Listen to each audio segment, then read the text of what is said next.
Hey, what's going on, guys? Welcome back to Awkward Situations, or if you're here for the first time, let me greet you how my grandmother used to greet me. Ching-to baklao! She was German, so I don't know what that translates to in English, but this is the series where you guys leave comments about situations happening in your lives, awkward or otherwise, and then we talk about them. This intro is going to be a little bit longer than my normal intro, so if you want to skip ahead, I put timestamp links to every situation in the description, so if you don't want to listen to my intro, or if you're bored of a particular situation, you can skip around and see if there's something you like. If you're on mobile, you can obviously just scrub ahead because you can't click links on mobile, but that's an option for you if you don't want to listen to my intro. The first thing I wanted to ask you guys, I need a little bit of feedback. I don't want a lot of feedback because I would like a lot of situations in the comments, but I need a little bit of feedback. I've been seeing more than a few comments from people requesting that I upload the audio from these videos to SoundCloud as if it was a podcast. I mean, it kind of is a podcast, and I've been saying for a while that I would like to do a podcast, and this is great practice for a podcast. I don't consider it a podcast, but it technically is. So let me know if you would like that. My concerns are mostly financial because I'm afraid it will take away from the views on this video, and I really appreciate the views and the feedback on this video. You can't really give me feedback on SoundCloud. I mean, you can, but it's not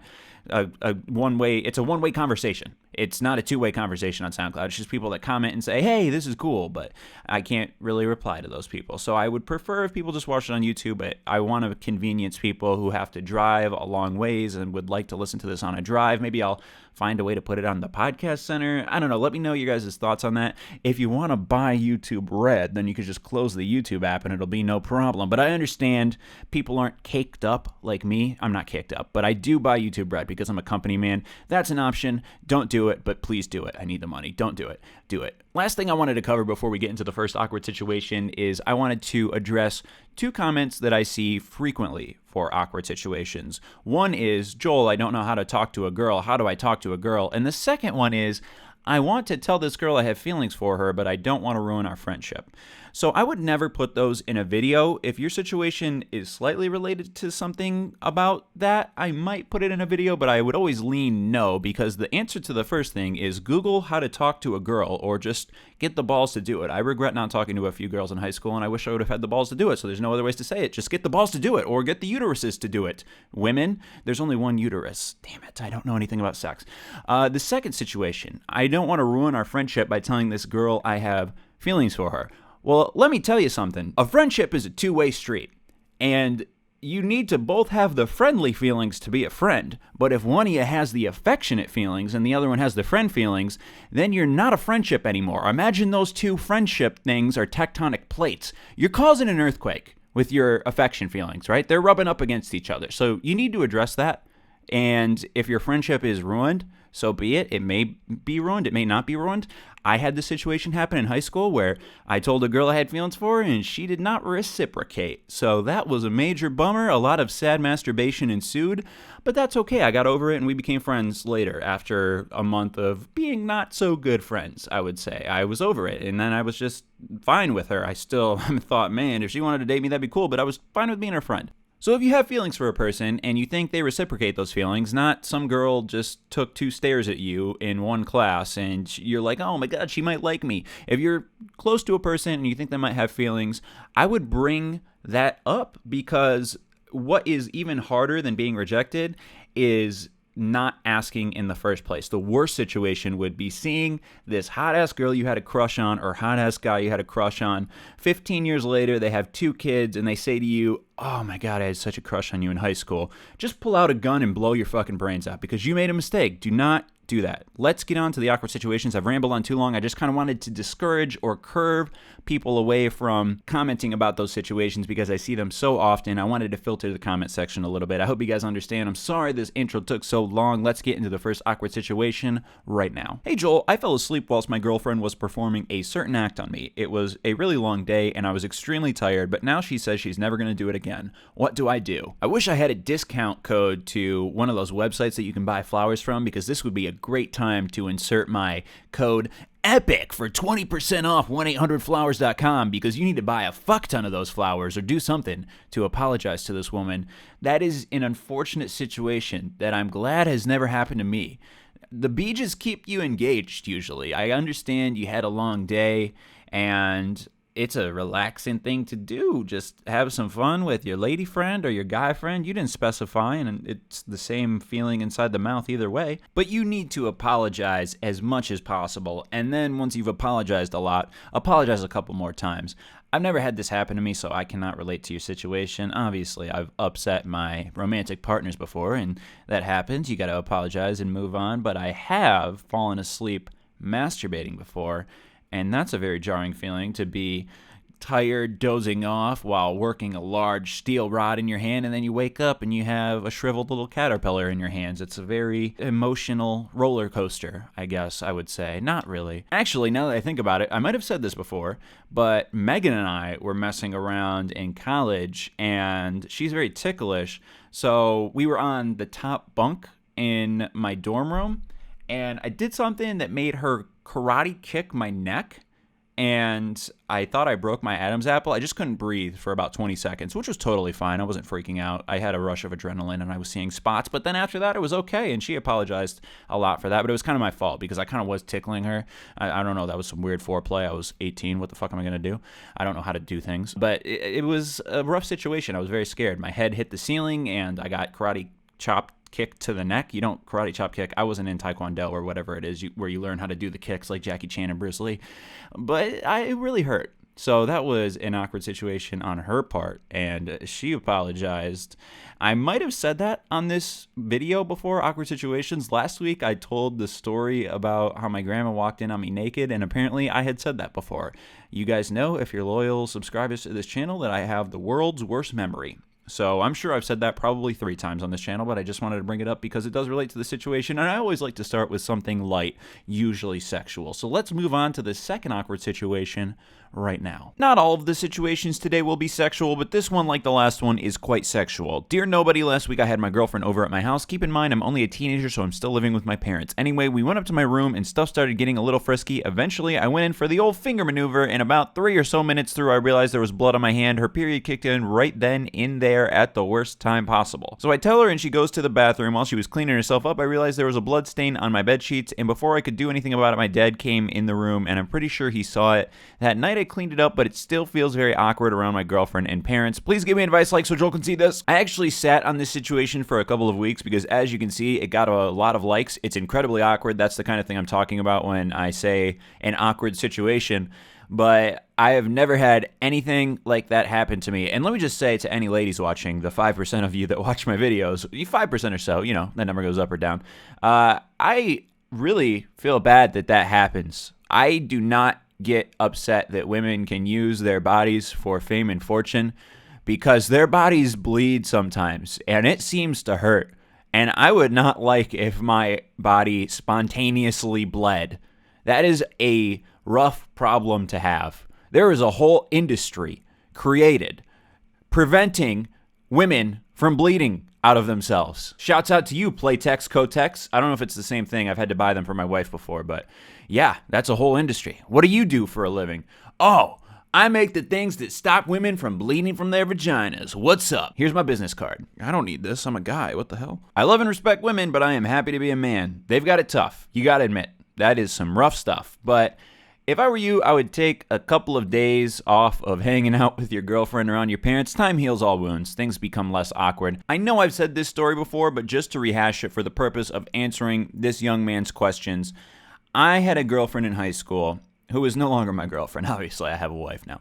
But she was my girlfriend in high school, and we used to get pretty frisky in her basement. That was the frisky place. So one day, or night rather, we were getting particularly frisky, and her mother came downstairs and was pretty shocked to find this friskiness happen. They just never came downstairs, so you could get progressively more and more frisky. And then when they do come downstairs, it's like, wow, you never came downstairs before. That's pretty rough stuff. And her mom got really upset. She went upstairs, and then her dad immediately came downstairs and told me I needed to leave.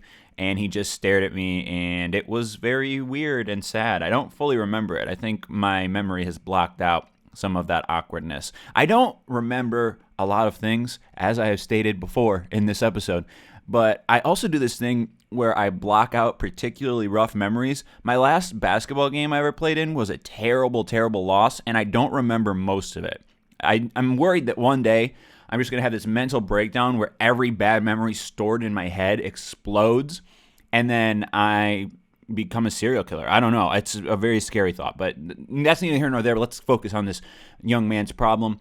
So it was awkward, but we just didn't hang out for a few days, and by the end of the week, it was fine again. So if I were you, I would just be spending a little more time at her house over the next couple of days, and then over time, your parents will not feel awkward. You don't know what your dad did or didn't see. You could ask him if you really wanted to know, but it's not anything to be ashamed of unless your grandfather made those sheets out of the wool of a lamb he saved from Vietnam. That would be really disrespectful for you to do that on your grandfather's sacred sheets and get semen stains on them, and that's all gross.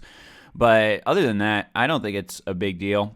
Like the answer to many of these questions, time heals all wounds. Next situation. Hey Joel, I need your advice. So about 4 years ago, my best friend was diagnosed with colon cancer. Being 12 at the time, I never thought anything of it. I just thought he's my best friend and he will get through this. Well, here I am 4 years later, and today, November 8th, 2016, he passed away. I'm really upset and I don't know what to think. I mean, I'm 16 and my best friend is gone forever, and I guess I'm just seeking your advice about what I do. I loved him like a brother, and this hurts more than anything ever will. What do I do? I understand that this isn't really an awkward situation, but it's a good thing to talk about from time to time. Awkward situations is more of a search result at this point anyway. I don't really follow some specific type of guideline for what an awkward situation is, unlike the last one, which is definitely an awkward situation. This one is kind of more of a sad situation.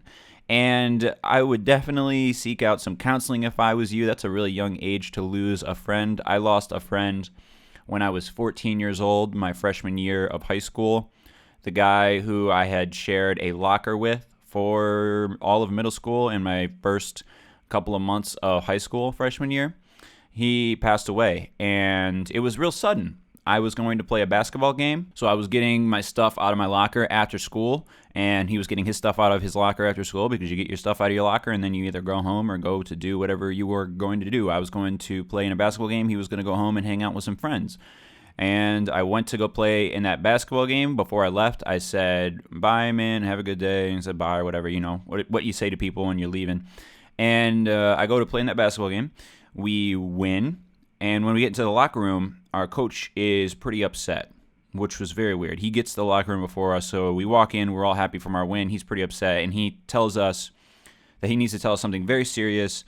This person in our class has died, and we were all shocked. I do not remember a lot of things. That is a common theme throughout this episode. I'm sorry I'm saying that so much. I just forget that I said it before. No, I am trying to let you guys know that, because it's particularly important when I do remember something. And I remember the entire bus ride home. It was a long bus ride. It was a 40-minute bus ride, I think. We were pretty far away from our school when we were playing this other school.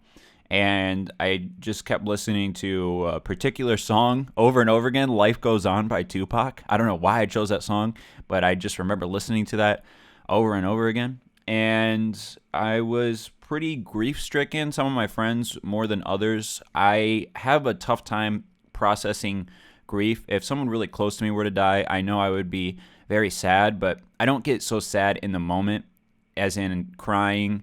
I kind of just, I compartmentalize, and it's really hard for me to process. Even still to this day, I think to myself, that person was my friend, and then one day, the next day, he wasn't there. And I think that's a lot of what is hitting you, because you don't expect to die when you're our ages. I'm 26, you're 16. And when you're under the age of, let's say, 60, you don't even think of it in the realm of a possibility. I should just title this episode Things That I Have Said Previously. But as I've said previously, I'm not extremely religious. I do not believe in the idea of a heaven. I hope there's a heaven. That would be dope as fuck. That's obviously the best possible scenario, but I'm too pessimistic to believe that is a thing.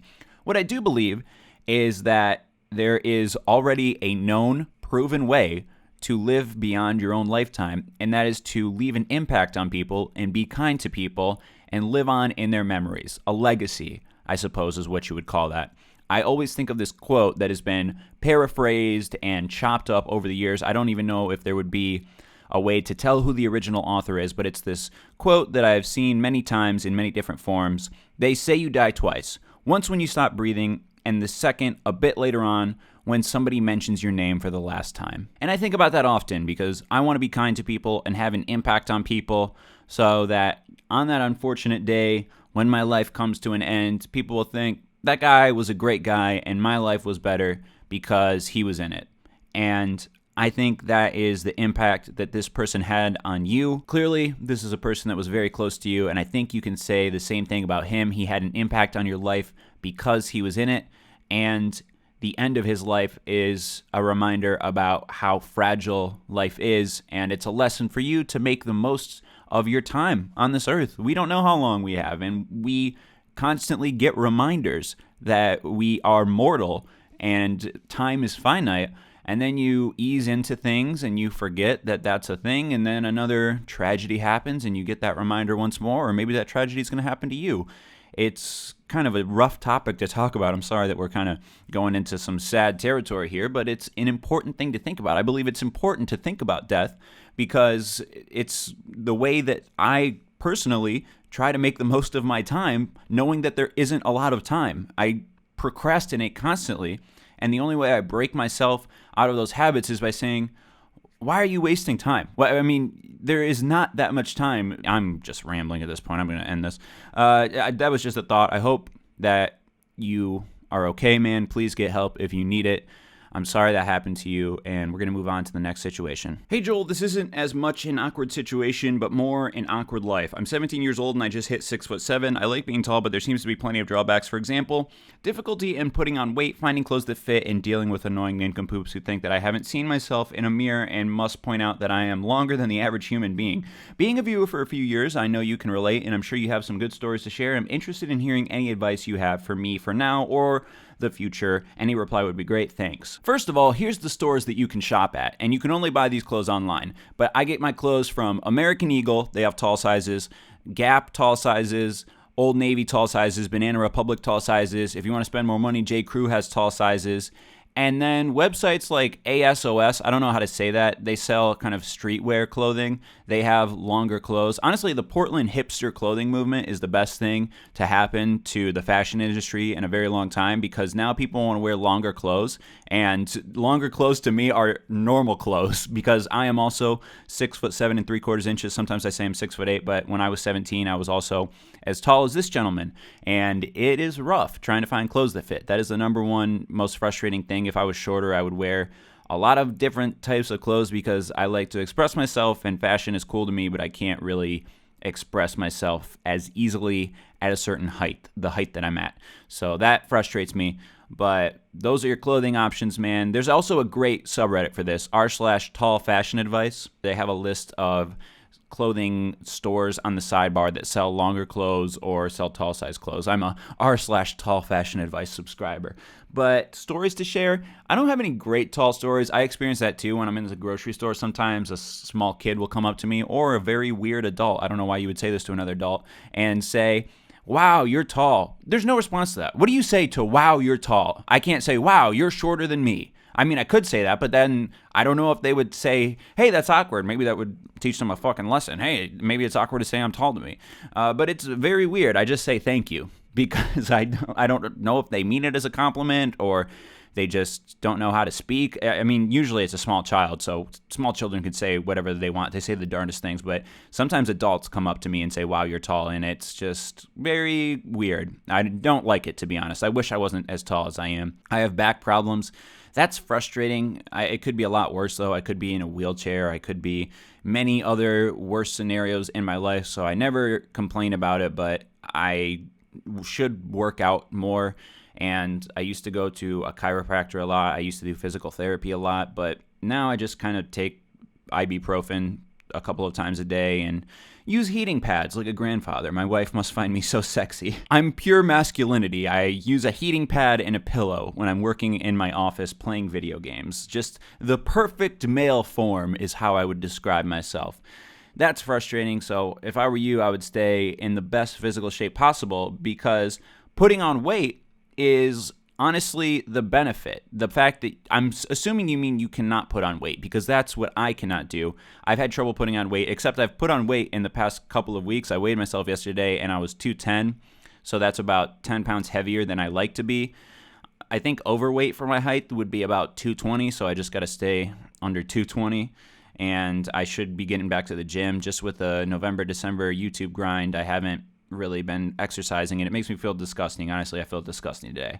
So I would try to keep a normal weight, because then your knee problems and back problems could really get out of hand if you gain a lot of weight. I honestly stopped playing pickup basketball in the last 2 years just because it hurt too much after playing, and that might be a mistake. I might just have to push through it and have my body endure those hits, because then it's going to be harder to do really simple tasks when I'm older, I assume, at least. But there are some definite drawbacks to being taller than the average height, but there are many, many worse problems you could have physically.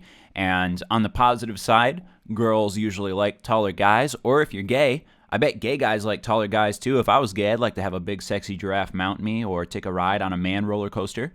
That would be pretty fun. And what else is positive? Oh, you could dunk a basketball. I bet if you tried, you might not have tried. I don't know if you're into sports, but I could dunk a basketball pretty easily, and I think my vertical is 6 inches. I don't know what it is. I also have very long arms, so maybe you won't be able to dunk a basketball. I don't want to let you down, man, but if you try, I bet you could, because it's not that hard when you're 6'7", 6'8" range. And many, many people who have walked this earth, the majority of the people who have walked this earth, have not dunked a basketball on a 10-foot hoop. And that's kind of special to me. There's so many drawbacks and not a lot of positives. Maybe I'm just a pessimist. I've said that before. I am a pessimist. I think I got to end this episode. It was pretty topical. We covered a lot of things. We got sexual, death, and tall people. A lot of interesting things we talked about today. But hey, that's what this series is. Thanks for the awkward situations in the comments. Leave more for me, please. I like to read them. If you want to ask me tall person advice, man to man or woman to man, just hit me up on Twitter at NobodyEpic. It's a lot easier for me to respond there. Thanks for watching, everyone. I'll see you again next week. Goodbye.